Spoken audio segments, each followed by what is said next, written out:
Hello बच्चों। तो आज हम पढ़ने जा रहे हैं क्लास 9 का अध्याय 1 संख्या पद्धति का प्रश्नावली 1.2। आइए हम लोग देखते हैं क्वेश्चन नंबर पहला क्या कहता है। ठीक है। तो देखिए, क्वेश्चन नंबर पहला में कह रहा है कि नीचे दिए गए कथन सत्य है या असत्य, कारण के साथ अपने उत्तर दीजिए। ठीक है। तो पहला देखते हैं, पहला में क्या कह रहा है। पहला में बोल रहा है, ठीक है, कि प्रत्येक अपरिमेय संख्या एक वास्तविक संख्या होते हैं। ठीक है।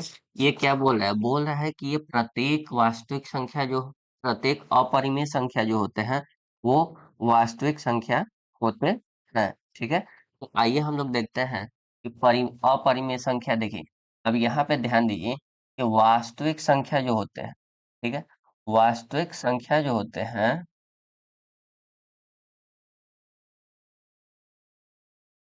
वास्तविक संख्या जो होते हैं वो इसके अंदर परिमेय संख्या और अपरिमेय संख्या दोनों पाए जाते हैं। ठीक है।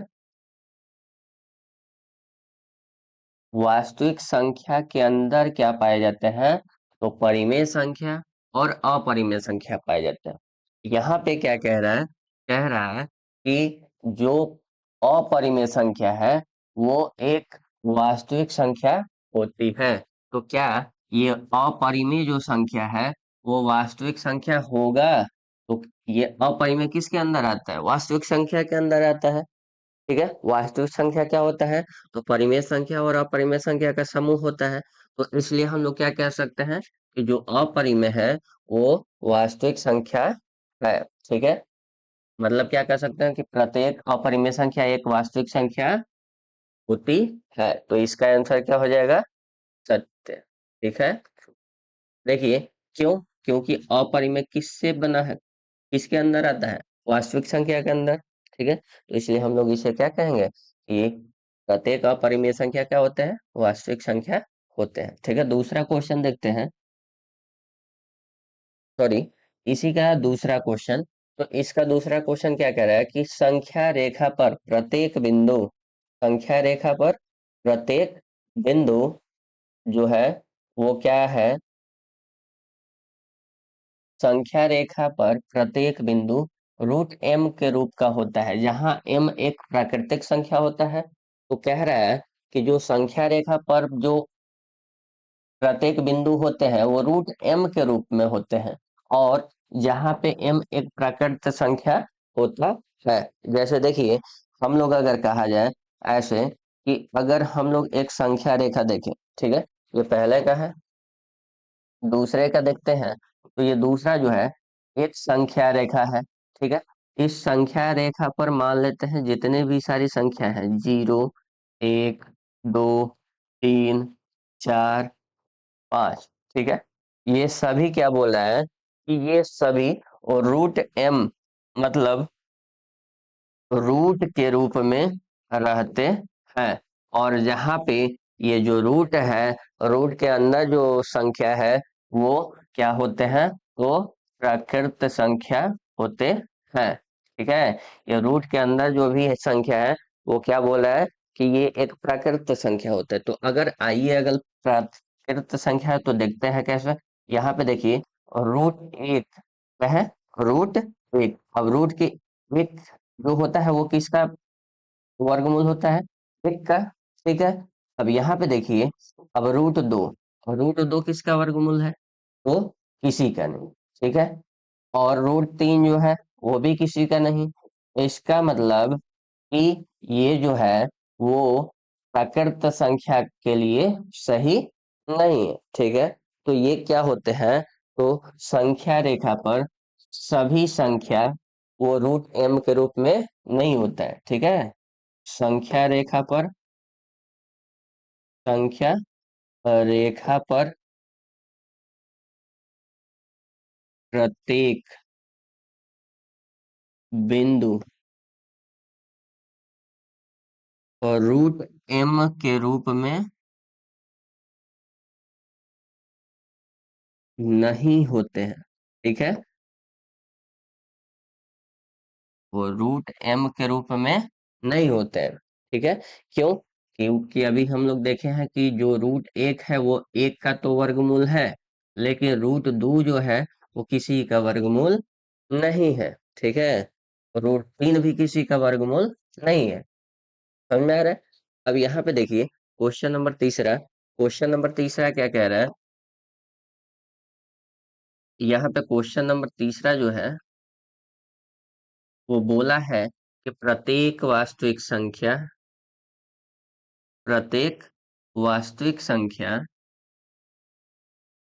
एक अपरिमेय संख्या होता है।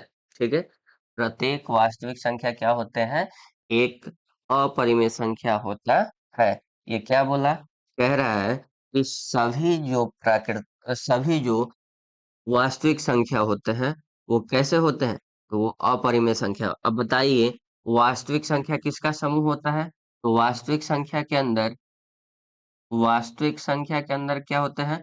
तो वास्तविक संख्या के अंदर यहाँ पे देखिए, पहले क्वेश्चन में हम लोग देखे हैं तो वास्तविक संख्या के अंदर क्या होते हैं?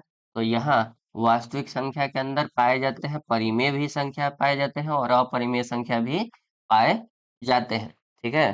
तो ऐसा हो सकता है, ऐसा कभी होगा कि सिर्फ वास्तविक संख्या के अंदर अपरिमेय संख्या हो? नहीं। मतलब वास्तविक संख्या का प्रत्येक संख्या अपरिमेय होगा? नहीं। क्यों? क्योंकि उसमें परिमेय भी होंगे और उसमें कुछ अपरिमेय भी होंगे। ठीक है। तो ये क्या बोला है कि वास्तविक संख्या जो होता है उसमें सिर्फ केवल क्या पाए जाते हैं? अपरिमेय। लेकिन ये सत्य नहीं है। ठीक है। इसमें क्या होंगे? तो वास्तविक संख्या, ठीक है, वास्तविक संख्या परिमेय, ठीक है, वास्तविक संख्या परिमेय और अपरिमेय दोनों होंगे। ठीक है। अपरिमेय दोनों होंगे। ठीक है। इसलिए ये क्या होगा? तो इसलिए इसे, ये कैसा होगा? तो बोला है ये सिर्फ अपरिमेय होंगे, लेकिन ये कैसा होगा? दोनों होगा, परिमेय और अपरिमेय, इसलिए यह कैसा होगा? असत्य होगा। ठीक है। तो तीसरे का आंसर कितना है? असत्य। आइए अगले क्वेश्चन की तरफ बढ़ते हैं। क्वेश्चन नंबर दूसरा बोला है कि यहाँ पर देखिए, ये क्वेश्चन दूसरे में बोला है कि सभी धनात्मक पूर्णांक क्या सभी धनात्मक पूर्णांकों के वर्ग अपरिमेय होते हैं? यदि नहीं, तो एक ऐसी संख्या के वर्गमूल का उदाहरण दीजिए जो एक परिमेय संख्या है। ठीक है। बोला है कि सभी धनात्मक पूर्णांकों के वर्गमूल क्या होते हैं? एक अपरिमेय होते हैं। तो आइए हम लोग देखते हैं। यहाँ पे देखिए, बोला है कि सभी धनात्मक पूर्णांक, मान लेते हैं कि +1, +2, +3, +4, ठीक है, इतना तक देखते हैं। तो यहाँ पर देखिए, अगर इसका वर्गमूल करते हैं, तो अगर इसका वर्गमूल करते हैं, इसका मतलब कि अगर इसका हम लोग स्क्वायर रूट लेते हैं, ठीक है, क्या लेते हैं? स्क्वायर रूट लेते हैं। देखिए, इसका स्क्वायर रूट लेते हैं, तो इसको हम लोग अंडर रूट में एक लिखेंगे। अब अंडर रूट का वर्गमूल क्या होता है? एक। अगर यहाँ पर अंडर रूट दो है, इसका वर्गमूल क्या होगा? तो इसका कोई वर्गमूल नहीं होता है, अंडर रूट दो ही है। ठीक है। अब अंडर रूट तीन का करेंगे तो भी क्या आएगा? अंडर रूट तीन आएगा। और अंडर रूट चार का करेंगे तो ये क्या हो जाएगा? दो। देखिए, यहाँ पर ये दोनों कैसा संख्या है? तो ये दोनों हमारे अपरिमेय संख्या हो गए। ये दोनों कैसे संख्या हो गए? ये दोनों अपरिमेय संख्या हो गए। ठीक है। लेकिन यहीं पर ये दोनों देखिए, ये संख्या और ये संख्या, ये दोनों संख्या कैसे हो गए? तो ये संख्या हमारे परिमेय संख्या हो गए। कैसे हो गए? परिमेय संख्या हो गए। ठीक है। तो देखिए, ये बोला है सभी धनात्मक पूर्णांकों का, मतलब कि सभी धनात्मक पूर्णांक जो होंगे उनके वर्गमूल क्या आएंगे, वो अपरिमेय आएंगे। लेकिन ऐसा नहीं है, कुछ धनात्मक पूर्णांक का, ठीक है, परिमेय संख्या आ रहा है और कुछ का अपरिमेय आ रहा है। ठीक है, तो ये असत्य हो गया। और बोला है कि ऐसे एक संख्या का वर्गमूल का उदाहरण दीजिए जो एक परिमेय संख्या है। ठीक है, तो जैसे हम लोग 4 का ले लेते हैं। ठीक है, अब अंडर रूट 4 क्या करेंगे तो क्या आ जाएगा हमारा 2। और 2 हमारा क्या है, एक एक परिमेय संख्या है। ठीक है, परिमेय संख्या है।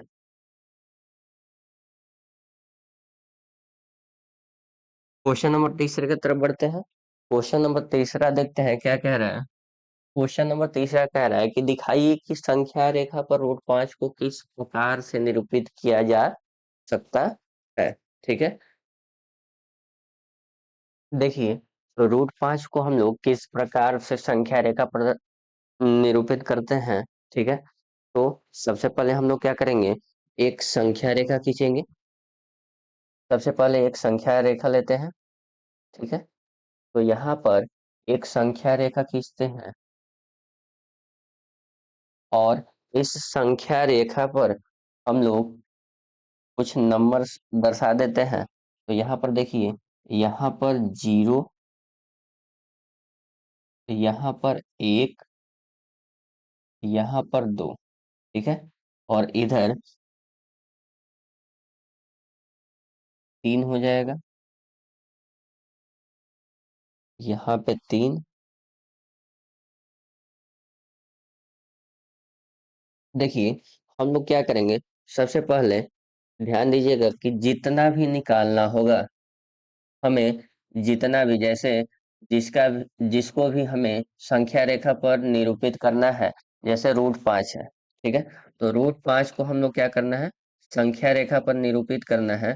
तो हम लोग क्या करेंगे, इस रूट 5 से अंदर क्या दिया है, 5, तो इसमें से हम लोग क्या करेंगे, 1 को घटा देंगे। घटाने के बाद कितना आएगा, 4। तो हम लोग इसको अंडर रूट में क्या लिखेंगे, 4। ठीक है, इसको अंडर रूट में क्या लिखेंगे हम लोग, अंडर रूट 4। ठीक है, अब ये क्या हो गया, अंडर रूट में 4। अब देखिए, इसको हम लोग अंडर रूट में 4 लिखने पर, देखिए अंडर रूट में 4 लिखेंगे। अब इस अंडर रूट में 4 लिखने पर देखिए जितना आएगा, अब ये अंडर रूट 4 जो है, ये किसका वर्गमूल है, 2 का। ठीक है, अब देखिए, यहाँ पे ध्यान दीजिए, ये जो 2 दिया है, हम लोग इसी 2 इकाई को लेंगे। मतलब ये क्या होगा, 2 इकाई होगा। ठीक है, अब इस 2 इकाई को हम लोग क्या करेंगे, यहाँ पर दर्शाएंगे। मतलब यहाँ से यहाँ तक का क्या होगा हमारा, 2 इकाई होगा। ठीक है, यहाँ पर क्या होगा हमारा, 2 इकाई। ठीक है, अब देखिए, यहाँ पर 2 इकाई जो होगा,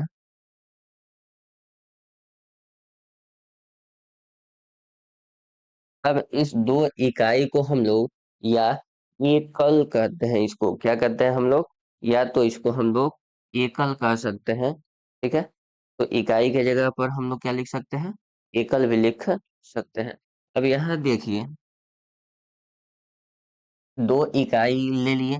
अब 2 इकाई लेने के बाद हम लोग लिखेंगे। ठीक है, संख्या रेखा पर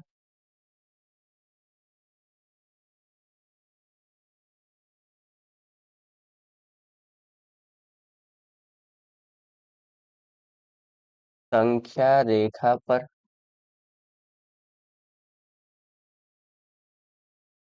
2 इकाई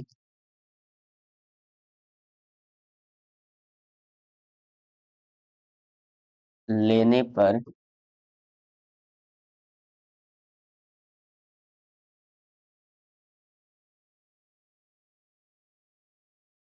2 इकाई लेने पर, ठीक है, अब उसके बाद 2 इकाई ले लिए तो लिखेंगे हम लोग। ठीक है, कि इसका नाम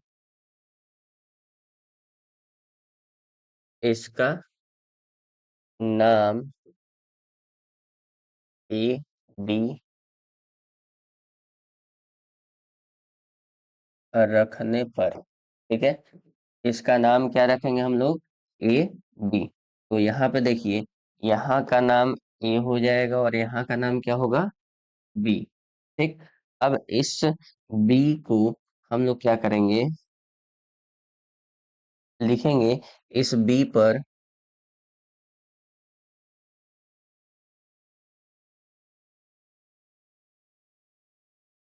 बी पर एक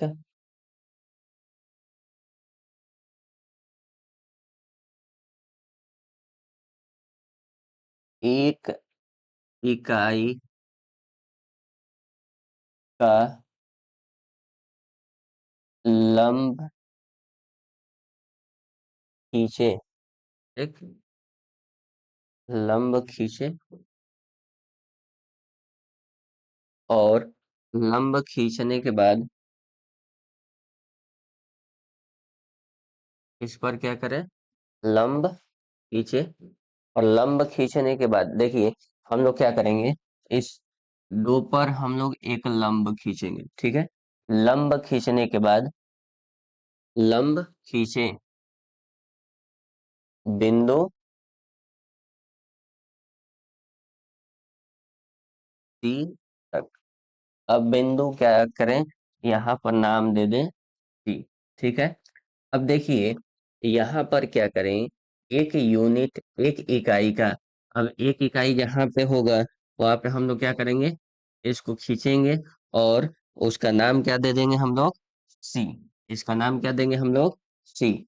और यहाँ से यहाँ का दूरी कितना है, एक इकाई। ठीक है। अब एक इकाई लिखने पर हम लोग क्या करेंगे कि इस दोनों बिंदु को मिला देंगे। इस दोनों बिंदु को क्या करेंगे हम लोग, मिला देंगे। ठीक है। तो यहाँ पर लिखेंगे हम लोग बिंदु ए और सी को मिलाने पर, ए और सी को क्या करते हैं हम लोग, मिलाते हैं। ठीक है। तो ए और सी को मिलाएंगे तो यहाँ पे एक त्रिभुज, सॉरी, एक त्रिभुज बन जाएगा। ए और सी को मिलाएंगे तो क्या बनेगा, एक त्रिभुज बनेगा। और ये कैसा त्रिभुज बनेगा, तो देखिए, लिखेंगे यहाँ पर, यहाँ एक त्रिभुज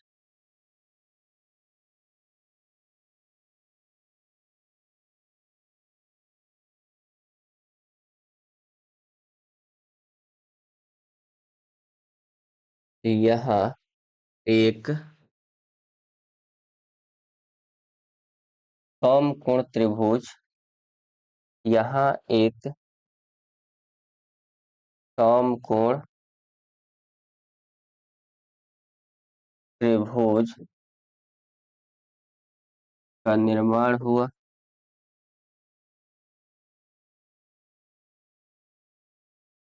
समकोण त्रिभुज का निर्माण हुआ। तो हम लोग क्या कर सकते हैं, यहाँ पर पाइथागोरस परिमेय लगा सकते हैं। यहाँ पर क्या करेंगे हम लोग, पाइथागोरस परिमेय लगाएंगे। ठीक है। तो यहाँ पर हम लोग क्या करेंगे, पाइथागोरस परिमेय लगाते हैं। ठीक है, पाइथागोरस थ्योरम लगाते हैं। तो देखिए, यूज किसका करेंगे, पाइथागोरस थ्योरम का। तो आइए हम लोग यूज करते हैं। तो यहाँ पे लिखेंगे पाइथागोरस थ्योरम, पाइथागोरस थ्योरम। अब देखिए, पाइथागोरस थ्योरम जो है वो यहाँ पे कैसे लगेगा, तो देखिए, ये इसको हम लोग क्या मानेंगे, कर्ण। इसको हम लोग क्या मानेंगे, कर्ण। ये हमारा क्या हो गया, नीचे वाला आधार। और ये हमारा क्या हो गया, लंब। ठीक है। अब देखिए, हम लोग क्या लिखते हैं, कर्ण का स्क्वायर बराबर, कर्ण का स्क्वायर बराबर लंब का स्क्वायर प्लस आधार का स्क्वायर। ठीक है। हमें क्या निकालना है, कर्ण निकालना है। तो कर्ण निकालना है तो हम लोग क्या करेंगे, इसको देखिए, यहाँ पर क्या करेंगे, तो कर्ण का स्क्वायर यानी कि हमें यही निकालना है, हम लोग इसको ऐसे ही लिख लेंगे, कर्ण का स्क्वायर बराबर लंब का स्क्वायर, लंब कितना है, एक है, और एक का स्क्वायर प्लस आधार कितना है, तो यहाँ से यहाँ कितना माने हैं, दो। ठीक है, तो दो का स्क्वायर, ये देखिए ये स्क्वायर है इधर आएगा तो अंडर रूट में हो जाएगा, और ये एक का स्क्वायर हो जाएगा। ठीक है, एक का स्क्वायर प्लस दो का स्क्वायर, कर्ण बराबर क्या हो जाएगा, तो कर्ण बराबर एक का स्क्वायर क्या होगा, एक होगा, और दो का स्क्वायर चार। ठीक है, अब यहाँ पर क्या करेंगे, यहाँ पर देखिए,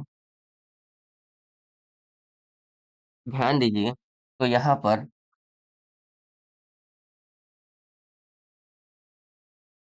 देखिए, यहाँ पर कर्ण बराबर क्या आ जाएगा हमारा, अंडर रूट में पाँच इकाई। ठीक है, देखिए यही जो है, इसी को हम लोग अंडर रूट पाँच इकाई यही निकालना था हमें, इसी को हमें क्या करना था, दर्शाना था। ठीक है, तो यहाँ पर हम लोग क्या करेंगे, अब इतना निकालने के बाद ये AC बराबर हमारा कितना आ गया, AC बराबर ए सी, AC बराबर कितना आ गया हमारा, अंडर रूट में पाँच। ठीक है, अब देखिए यहाँ पर क्या है कि ये AC बराबर अंडर रूट निकाल लिया। अब यहाँ पर हम लोग क्या करेंगे, देखिए यहाँ से यहाँ का दूरी कितना है, दो इकाई, और देखिए यहाँ से यहाँ का दूरी कितना है हमारा, अंडर रूट पाँच। हम लोग जानते हैं कि अगर किसी भी वृत्त के केंद्र से इसके चारों तरफ जो होते हैं, वो त्रिज्या जो होते हैं वो क्या होते हैं, बराबर होते हैं। तो यहाँ से देखिए, अगर हम लोग मान लें कि ये ए बिंदु, ये जो बिंदु ए है, इस बिंदु को हम लोग केंद्र मान लें, और यहाँ से हम लोग ऐसे क्या करें, यहाँ पे मान लें कि यहाँ से यहाँ तक इसका क्या है, त्रिज्या है, रूट पाँच क्या है हमारा, त्रिज्या है।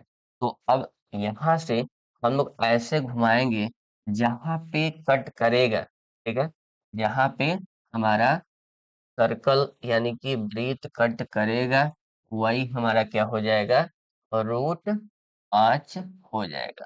ठीक है, ये हमारा जो बिंदु बनेगा वही हमारा क्या हो जाएगा, रूट पाँच हो जाएगा। ठीक है, तो ये ऐसे हम लोग दर्शाएंगे। ठीक है, रूट पाँच को हम लोग ऐसे दर्शा सकते हैं संख्या रेखा पर।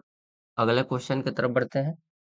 अगला क्वेश्चन क्या बोल रहा है कि कक्षा के लिए क्रियाकलाप। ठीक है, तो ये कक्षा में अपने क्रियाकलाप करना है, तो यहाँ पर देखिए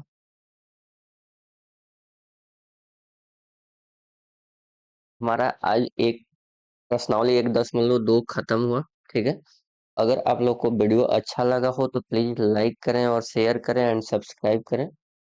धन्यवाद, थैंक यू।